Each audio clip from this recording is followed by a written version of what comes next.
actually Apostle Paul speaking to a young Timothy and actually mentoring him. And actually, I was reading that whole verse, and it's so relevant. The mentoring is so, so important, isn't it? What do you say? I say it's essential, it's integral, and something Mm, that I feel like churches are forgetting to do today. But yeah. you can see in the life of Paul, he wasn't going to be here forever, and he No. knew when he was in prison that his legacy, his mission needed to be carried out with new blood, young people. So that's why Mm, he was inspired to write that verse. And also, I think mm, he wrote that verse in talking back to the past self of himself, because if you remember, mm, he had an issue with Barnabas because he had a disagreement mm. over John Mark, and John Mark was a Yes. young person, and he failed in his first work in the ministry. But then Paul Yes. realized that you have to give young people a second chance. So Uh, yes, yeah. And it's not even the second chance, it's a first chance as well. And yes, unfortunately, um, from my experience, which is over a long time, I have realized that, um, and it probably isn't intentional, but you know, um, some of the leaders perhaps don't understand or realize how important it is. If I can say, I was talking to somebody the other day. Now and I actually put a video out there about this. I'm from a generation that's called the baby boomers. You that's you right. you call them boomers in America, don't you? You're in We call, Michigan. yeah, we call them baby boomers and boomers. Yes, Baby boomers. Now, baby boomers, for anybody that doesn't understand that or know that term, baby boomers are people who are between the ages of 55 years old and around about 76 years old.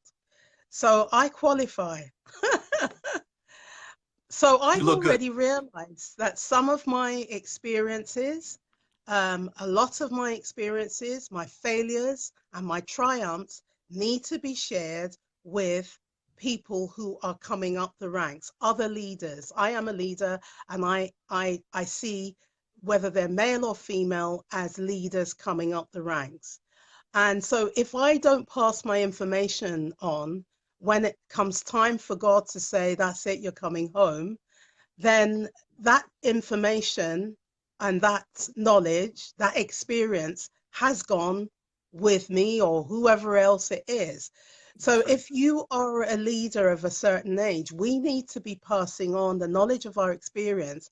But sometimes we don't need to do that by completely hand holding or holding the ranks. What do you say to that?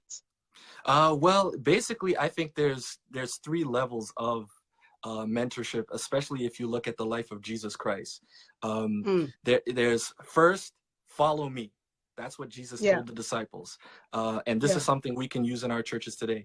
Basically, yeah. as a leader, you step up. You are intentional. You see a young person that needs to be mentored. You say, "Follow me," Mm, just as he mm, did to the disciples. Second mm, is, as you're following, you work with the mentor. So now mm, you're seeing what he does, but you're also helping them, you're assisting them, you're asking questions, you're mm, seeing what they do. And then mm, thirdly, it's go and do it. And mm, I think that's what we have to do. We have to let them go and do it. We evaluate them. We have them come back and we say, okay, this is what you did wrong. Um, this is what you could do better. And you can see that in the life of Jesus, because when he went on the mount for the transfiguration, the disciples mm, that weren't there, they were trying to cast out demons. And mm, Jesus basically critiqued them. He said, the reason this demon wasn't able to be expelled was because mm. these kinds is only through prayer and fasting and stuff like Fasting. that. Yeah. Yeah. Mm, So yeah. that's basically it. So that's, as a I mean, mentor, we do the same. you say it's basically it, but a lot of the leaders are having challenges in this area of the not letting go, not That's allowing right. people to make their own mistakes.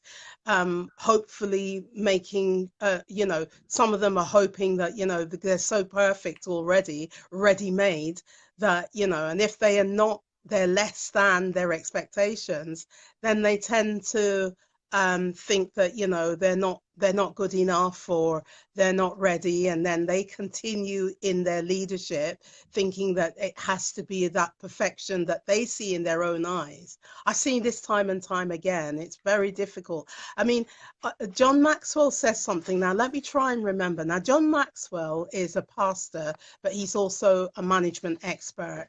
And one of the things he says is things rise and fall on good on leadership, good Yes. or bad. But he also says a leader knows the way, shows the way, goes the way, shows the Yes. way. So Yes. first of all, they have the knowledge. Then they use that knowledge in a positive way, so they go the way, and then they show the way, and so they're showing that way to other people, other younger people, people that That's are right. coming up the ranks, maybe not even younger so much, but people who haven't had that experience. And if they're holding on to that, and this is where we have a problem in the church at the moment, and the lack of growth, I believe it's quite a big factor. Um, I wanted to share with you, Eric, and everybody else that's listening. Welcome.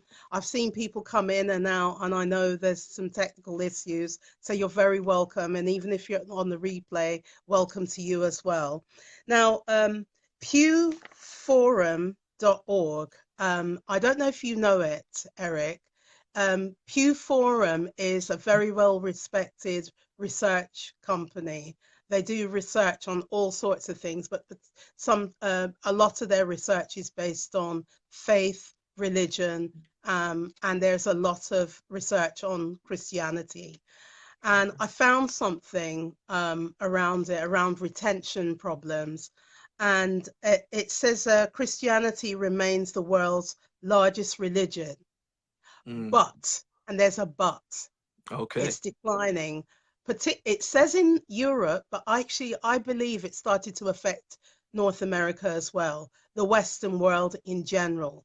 Now, I know that you probably have some theories about that, but one of the things that they talked about was that because we don't procreate, we being Christian. So, for instance, in Islam and in that faith, they procreate, and the families are a lot bigger and they're younger, as I was saying last week.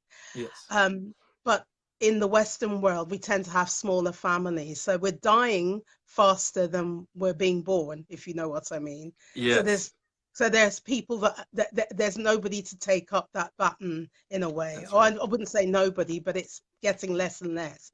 Also secularization, so the modern trappings of society, um, you know, things like social media, artificial intelligence, all those things are actually affecting the way people view faith.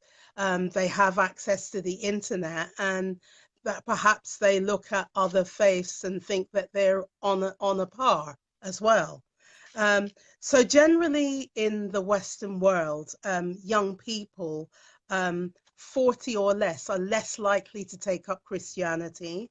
The education system. So for instance, we're in the UK, and I know in America it's slightly different because some of your faith is embedded in the society.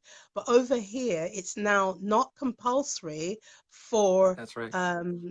people of school age to take up religious education anymore. They have what they call, I think it's called religious knowledge. So they have Ah. that they have exposure to all faiths and a Okay. little drop of Christianity. And this country used to be referred to as a Christian country. Mm. Whether it's been confirmed by the academics or not, that was the rhetoric. This is a Christian country. It's Mm. probably not anymore, actually.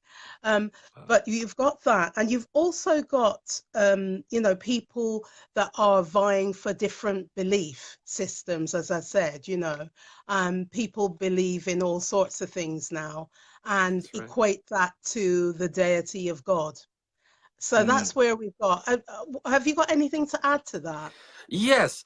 Basically, for North America, the numbers are going to be a little different than what is actually happening, because in North America, you're going to have a culture of a lot of people who say they are Christian, but their belief system is, I go to church on Sunday for 1 hour and come home, or I go to church on holidays and I will identify as Christian. But do they know really the fundamentals Yeah. of, or do they know about Jesus Christ and all these Yeah. things? They wouldn't be able to answer those questions. So Yeah. that's the reason why. I think also because of the history, because in Europe they remember the persecutions and all these things that happened for by religious authority, while America fled that persecution. And so we state that, you know, we're a country under God and all these things. So it's like in our history. So we don't want to denounce it in any way, but you know, presidents will run for office and they say they're Christian, but there's a lot of debate, are they truly Christian? Even going, Oh, yes, even controversial. yes, and I'm not even saying about our current president. There was a lot of debate by Bill Maher, even with our former president. You know, he would go to church, but did he really say anything about Christianity before he's running for president? So that's what I think about in North America, especially with young people, because young people have access to so much now.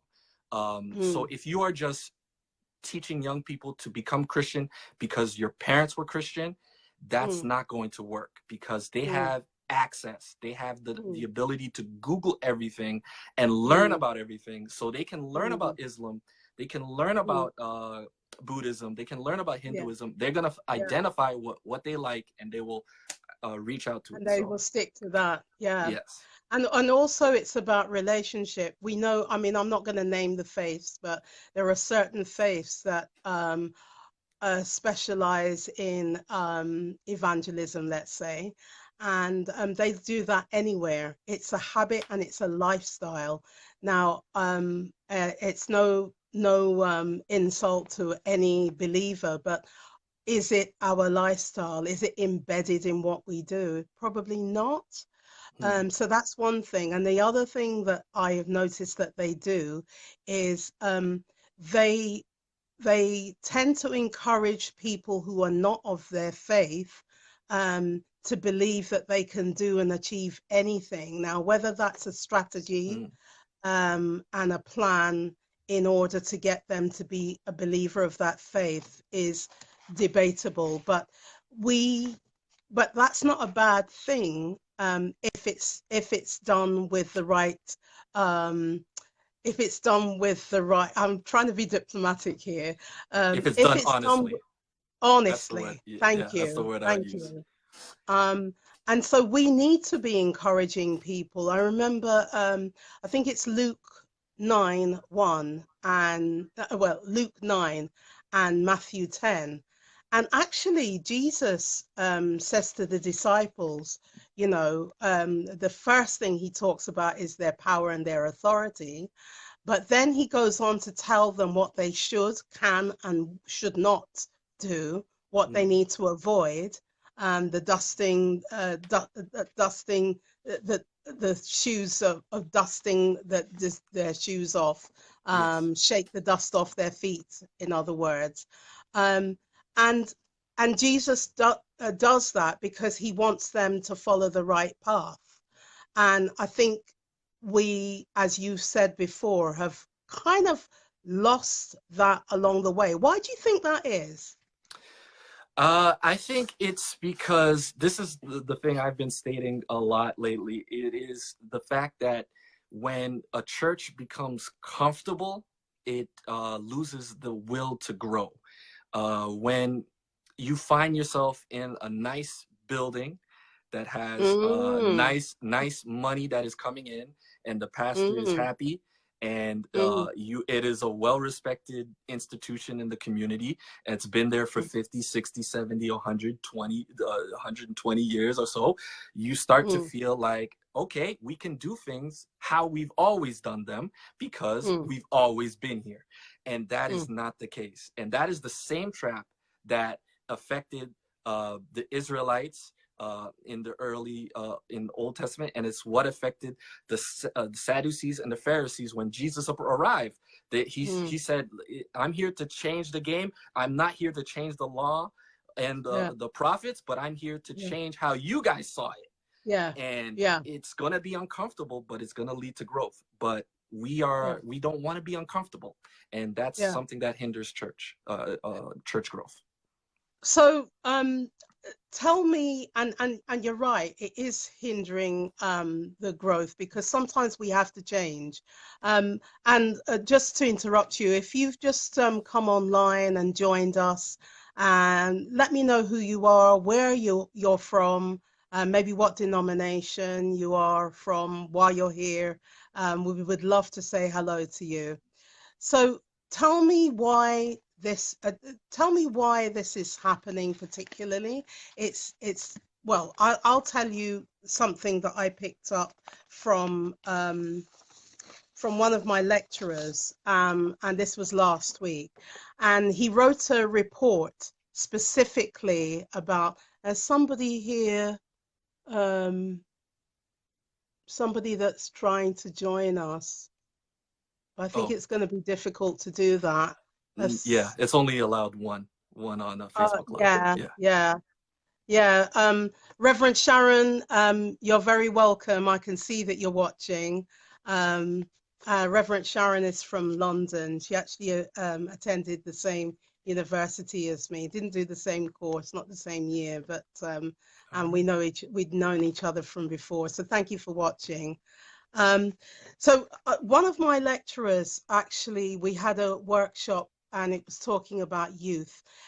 I have to admit, it was from the perspective of Pentecostalism, which, by the way, this is quite a discovery. Pentecostalism is the fastest growing denomination, Christian denomination in the world.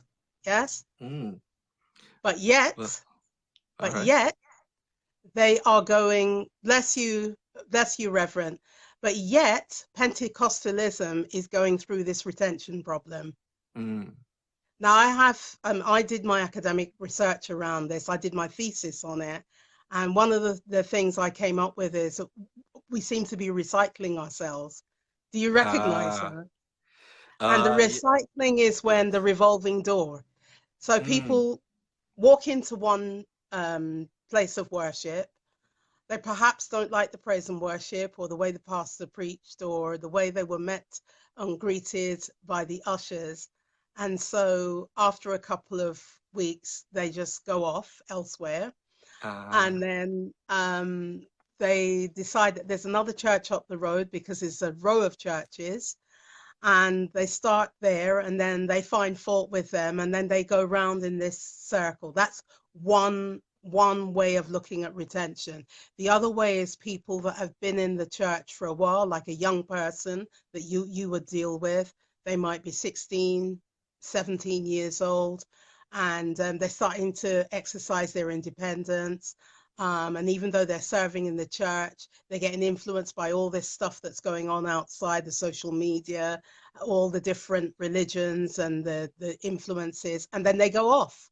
yeah. Um, but then you've got older people that are doing that too, and if in fact it was the older people that I was studying.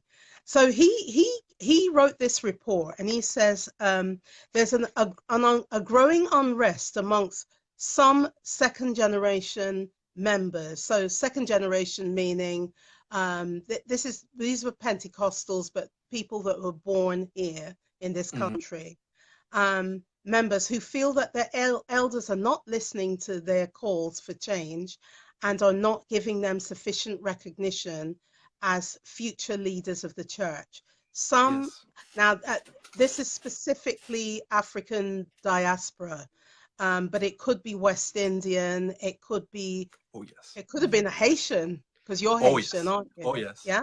Oh yes. So in this case, it's some African, it could be Caribbean, Haitian diaspora churches have now been in Britain. So they've been here for over 30 years or so. And many of the children of the first generation migrants are becoming adults themselves. Some are leaving for university, but they're transferring their allegiance elsewhere. And that might not be Christianity. Mm, Um, or they leave the church altogether, which is even worse.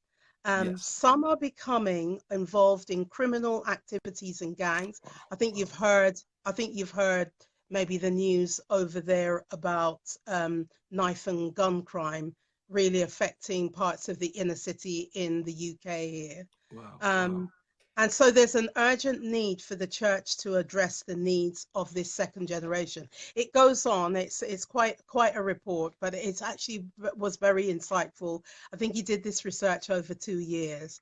And as I said, Yes. I did some. 53% of the young people said to me in interviews that they felt that the church or their local church, as they put it, weren't really following the tenets that were laid down in the Bible. So, in other Mm, words, it tells us to love, but they didn't see love. mm. And it tells us to go and help the communities, and they didn't see any community action. What say you? Yes, I think the young people uh, don't want to be controlled. And if you are using church or any denomination as a system of control, Mm, you are going to lose young people mm, because they're very smart, they're intelligent, they are hearing what is being said at the pulpit, and what the mm, gospel Jesus is talking about is a gospel mm, of freedom, not of mm, control. And what mm, happens a lot of the time, especially with second generation, because I've experienced this in North America as a Haitian, is really?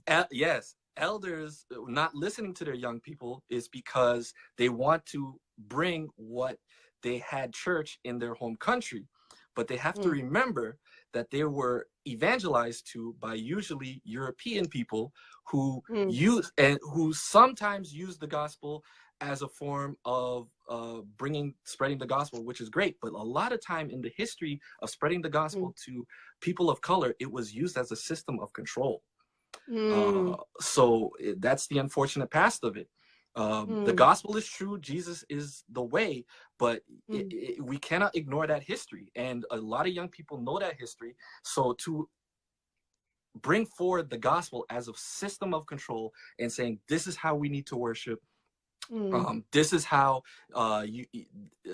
it has to be. And not mm. only does it have to be this way, but you are not permitted to partake or assist in the service or in the work in the community yet.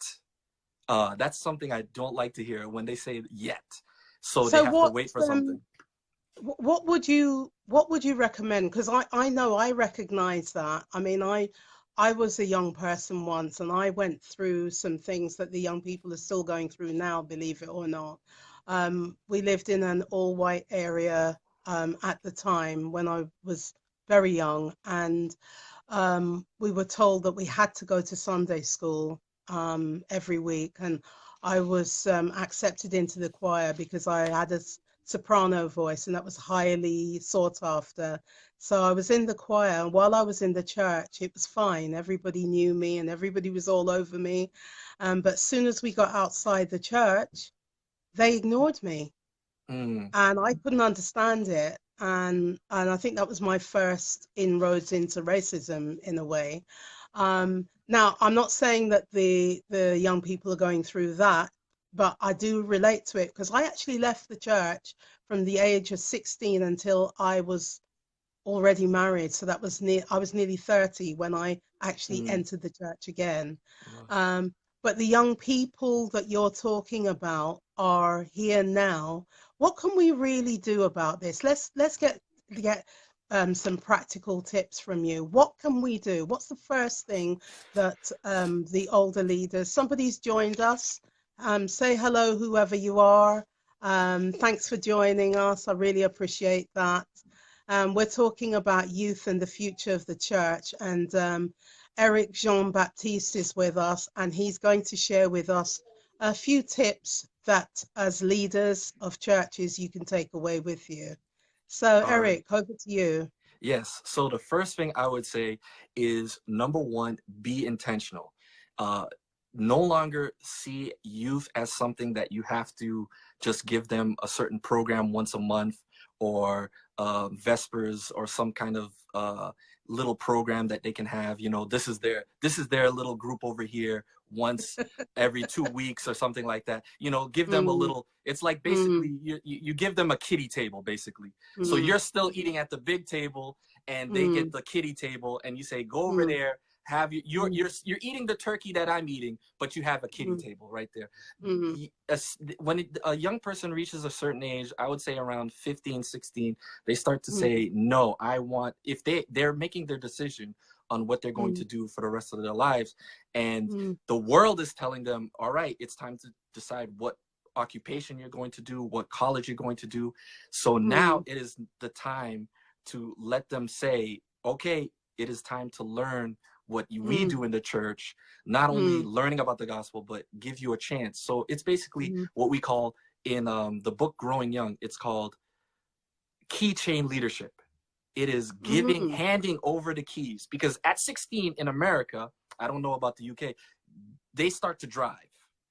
Yeah, So yeah, so around 17 or so, they're driving by themselves. We give them yeah, the keys and they have the car. So now they yeah. have this they understand that now it is time to start handing them the keys to the church, Mm, giving them responsibility. And mm, what the church leadership needs to do is sit around their board meetings and have a section of that meeting dedicated in how we're going to integrate young people in every aspect of the church, not just mm, youth ministry over here. Youth mm, ministry is inside the church, and we are mm, going to use them in everything. Men's ministry, music ministry, community outreach, youth mm, ministry needs to be a part. mm. That's the first step. But can I clarify? Because as you know, I work with churches. I'd say medium.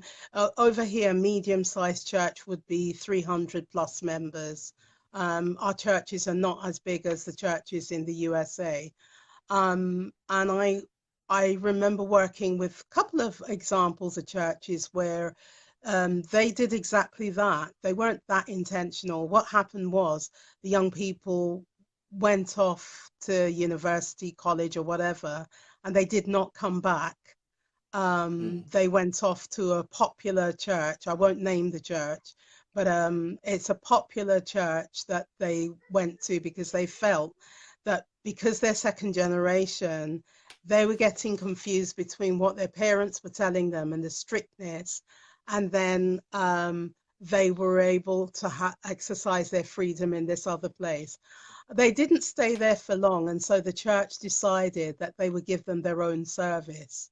mm. Now, I got a problem with that, and I don't know how you feel about it. Tell me in a minute. But I just think the separation from the generations is, I, I- I'm, I'm not sure that's helpful for them learning for the future. And you're talking about integration. I mean, how do you feel about separating them? It depends. I would say it depends on the church environment, because I've seen where separation has been a good thing, Mm, especially when it's functional. You know, the church is mm, uh, too small to carry all the people at once, and it needs to have two separate services. mm, Sometimes the young people speak primarily English, and then the older generation speaks the mother tongue of their home country. So mm, that usually helps out. But just to separate, I wouldn't really want to say that. And even if that happens, I think the mm. older generation need to realize that the younger generation is still asking for mentorship. They still Oh, want to yes. learn from the older Yeah. generation. So if we Yeah. just separate, and we separate completely 100%, we are not really doing a good job, because we have to really reach out. Like what would be good is the elders that are in charge of the first service, or the older Mm, generation, they should mm, still participate and come mm, to the second service and sit, try to help out, show that intentionality and that mm. compassion. And I think that would be beneficial. Yeah, but I'm just putting the cat amongst the pigeons. With the first generation, do you not think that in some cases they might actually need training themselves in how to mentor Oh young? yes. We can't say just because they've had experience that they are suitable mentors. Would you agree with that? That's right. And that's why I use the word intentional, because once you are intentional, you start, because once I started this ministry, youth ministry and mentorship 101, it's not only that I had an experience of mentoring people, but I realized that if I'm going to be this person, I need to continue to grow. I need to learn. I need to continually have a stronger relationship with Christ. And that is the purpose of mentorship. It is not really just the mentee that grows, it is the mentor that grows. I And agree. God is calling us to be mentors because he knows that if there is a younger person that is looking up to us, if we are intentional and understand the gravity of that job, we will Mm, lean on him even more and more and more. We mm, won't waste time doing frivolous things. We'll spend time in prayer and in books so that we can partake wisdom. So mm. But how do you present? I'm getting deeper here because the thing is, this is where the sticking point is, and where I feel maybe sometimes a older generation might not realize that life is about continually learning as well.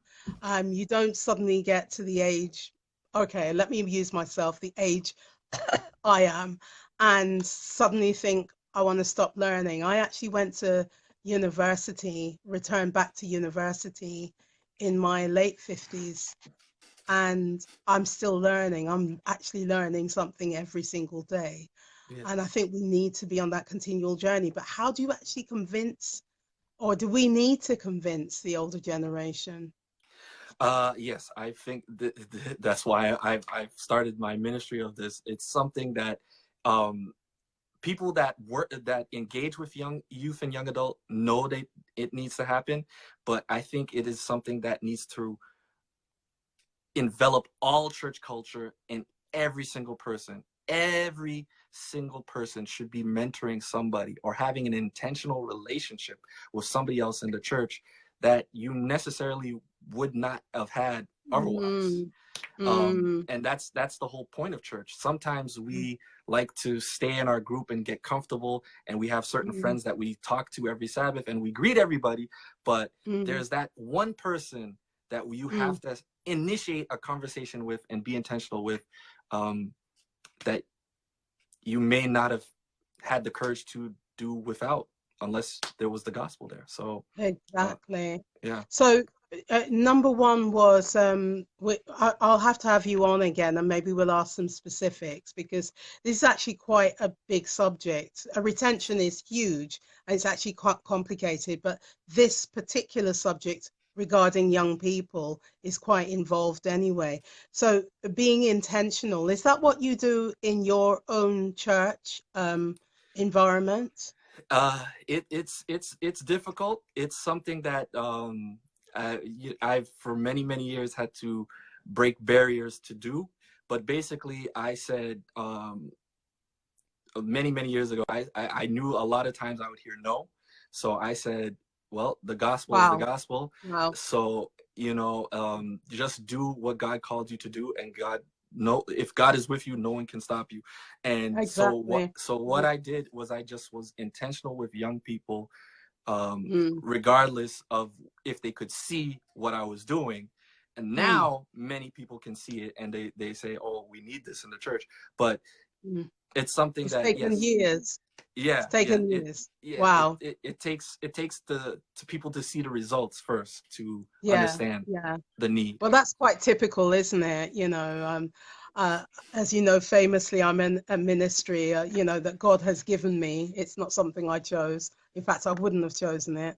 Yeah. And it's interesting. People are just sitting back and watching, and yeah, it's interesting, really interesting. There's one other. There's something that I wrote down, and that's about giving meaningful. I think you said it, but about giving meaningful work to do, meaningful experiences. So, for instance, in some of the churches, there's the tradition of using ushers. Hmm. Um, and that's the favorite place to put a young person when they don't know what else to do Yes. with them. But here's the thing, they might not be very good at welcoming people.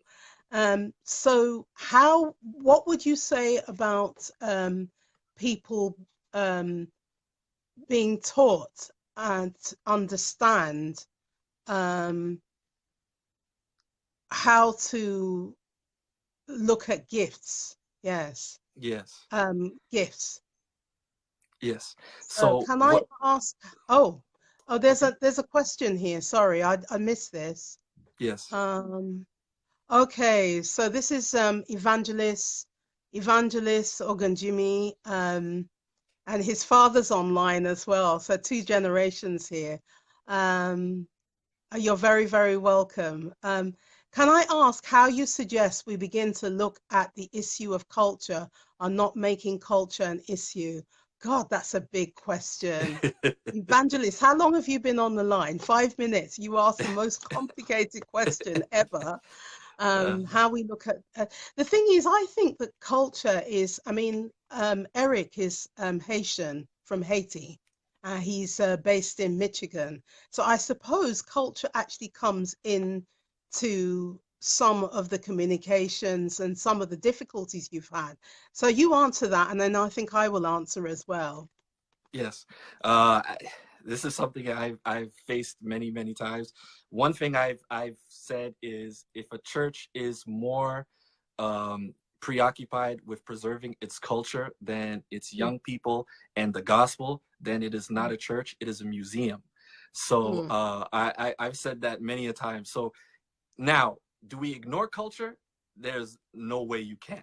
No. It's part of who we are. It's a part Mm, of our upbringing, and it's something that we should be proud of because mm, we were created in God's image, and that's where we were born. That's how we were raised. mm, So it's not something to ignore, but we mm. have to realize that what we have to see what's the most important thing. And the early church knew that for a fact.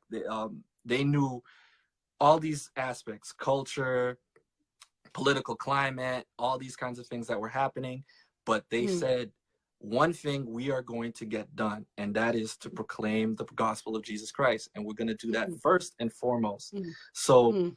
what the church needs to do is you need to have that in either your mission statement or with your Yes. leaders and Yeah. say, this is a church brought up by Haitians or Ghanaians or wherever we're from. We're not going to Mm, ignore our culture. We're going to celebrate it. We're going to um, talk about it. But our primary focus and goal is to reach others with the gospel of Jesus Christ. And we're not going to mm, let anything distract us from that. If culture mm. distracts you from that, then it's now a hindrance and not um, a benefit. And that's what Jesus said. That's what Jesus told the Pharisees, your traditions are getting in the way. And that's a fact, isn't it? That's right. Um, yeah, I think you've answered that. I'm not going to add anything to that, but I'm actually going to write some responses after we've finished.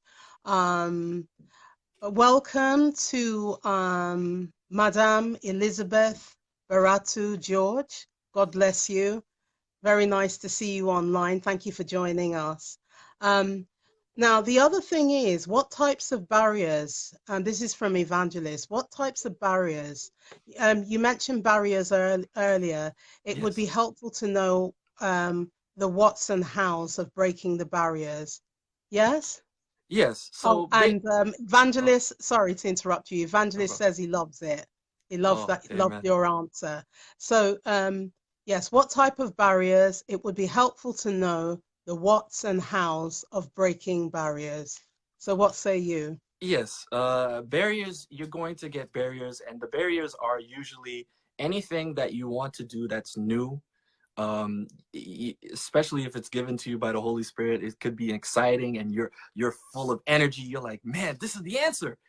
But then you bring it to church leadership and whatever bureaucracy or how they Mm, make decisions pass, whether it's mm, unilaterally the pastor or a board of some sort. mm, Usually you'll get a lot of pushback. First, you'll get questions.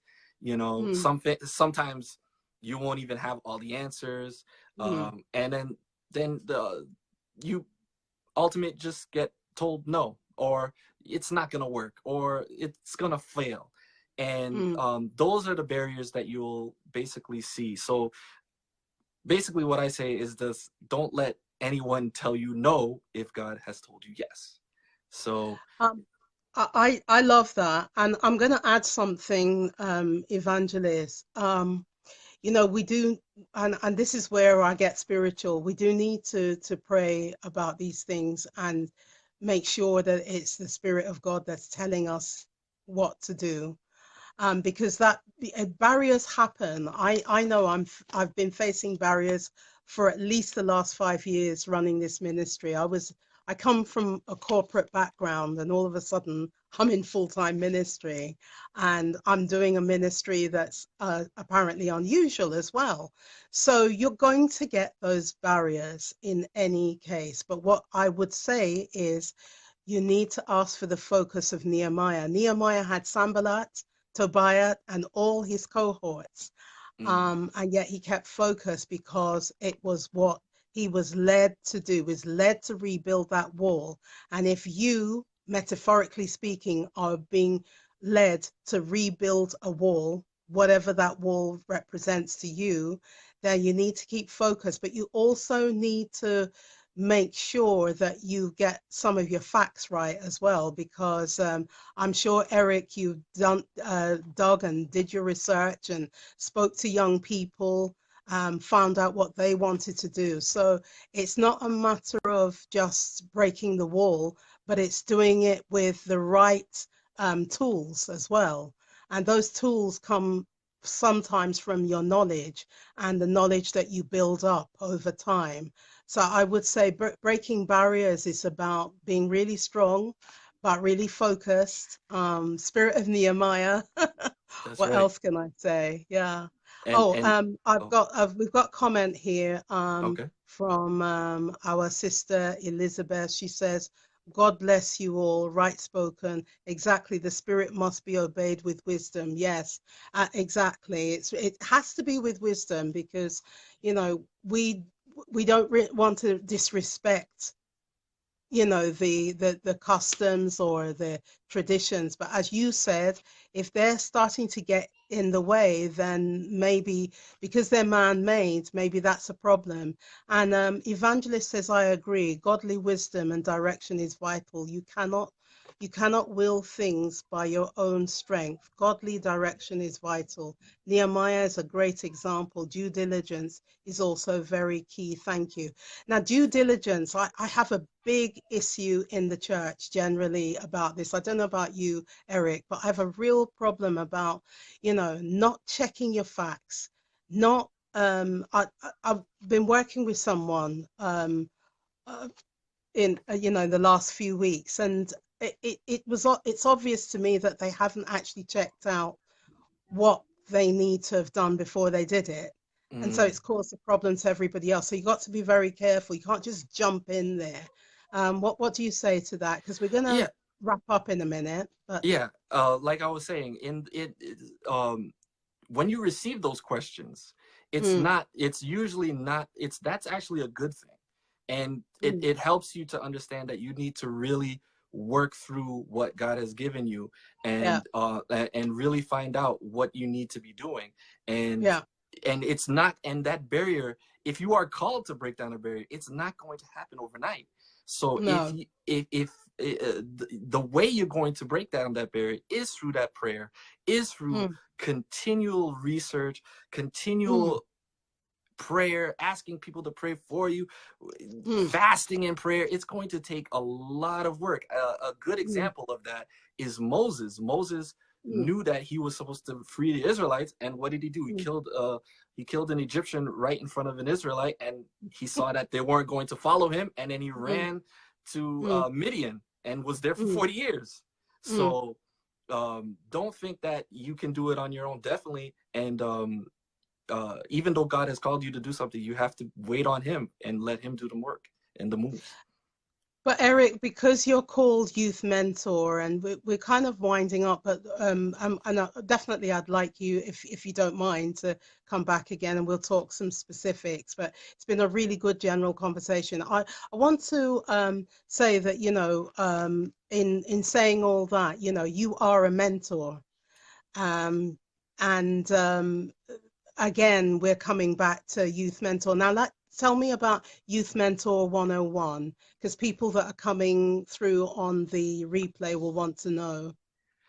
Yes. So I have a Facebook page. It's Youth Ministry and Mentorship 101.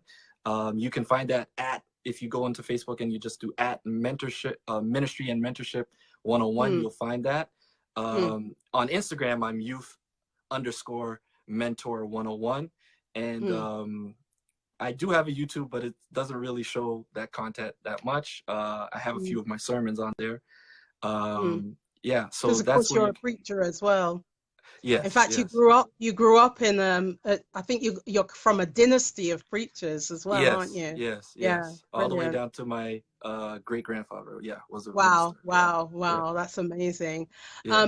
So Youth Mentor, what's the aim of Youth Mentor 101? It is basically just opening people's eyes to how mentorship can empower young people and Mm, change church culture if we just have intentional relationships with our young people. So mm, I use the Instagram to, give inspirational quotes, sometimes mm, show lives that I have impacted mm, by the grace of God. The mm, Facebook shows that as well. mm. Also, I have a podcast, Youth Ministry and Mentorship 101, where I speak with youth Yeah. and young adults and those who are experts in the field, um, leaders in my denomination and outside who engage with youth and young adults and get their 2 cents and their Mm. understandings. So, So what you'll do for us is you've put that in the comments when we get off the line. Um, And I really want to thank everybody that's been here today. I'm Minister Madge Obaseki from growthechurchnow.com.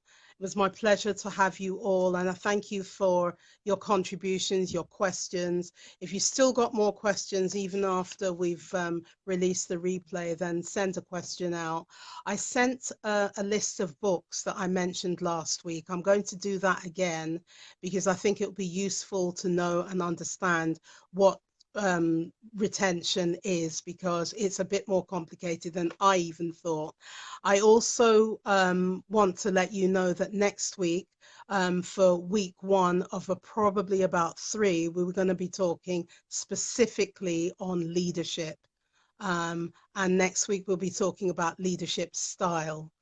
Which is actually quite relevant, Eric, to oh yeah, this discussion, because the style of leadership can either encourage or suppress the mentoring system. Hello for anybody who's just joined us. This is the last end of the broadcast now. Don't forget to put your names below and where you're from. So I'm Minister Madge Obaseki from growthechurchnow.com. I'm going to send you a few messages, and you can reply back even after the broadcast. I want to welcome my